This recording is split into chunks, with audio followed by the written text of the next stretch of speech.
Hello అండి. ఈరోజైతే నేను చూపించే రెసిపీ జస్ట్ ఒక 5 నిమిషాల్లో ప్రిపేర్ చేసుకోవచ్చు. ముందుగా 1 టీ స్పూన్ వరకు ఆయిల్ వేసుకొని అందులో కొద్దిగా జీలకర్ర వేసుకోవాలి. ఇది వేగిన తర్వాత సన్నగా కట్ చేసుకున్న ఒక ఉల్లిపాయ వేసుకొని ఇందులోనే కొద్దిగా కరివేపాకు, అల్లం వెల్లుల్లి పేస్ట్, కొద్దిగా పసుపు వేసుకొని ఇవి బాగా ఫ్రై అయ్యేలాగా వేయించుకోవాలి. మరీ వాటర్ రిలీజ్ అయితే సరిపోతుంది, కానీ మరీ డ్రైగా మాత్రం అయ్యే వరకు అయితే చూడొద్దు.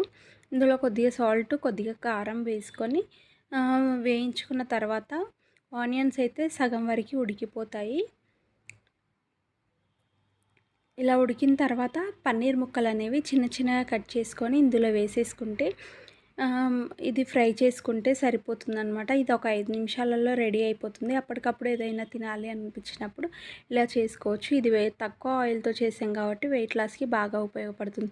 ఇలాంటి మంచి వీడియోస్ కోసం సబ్స్క్రైబ్ చేసుకొని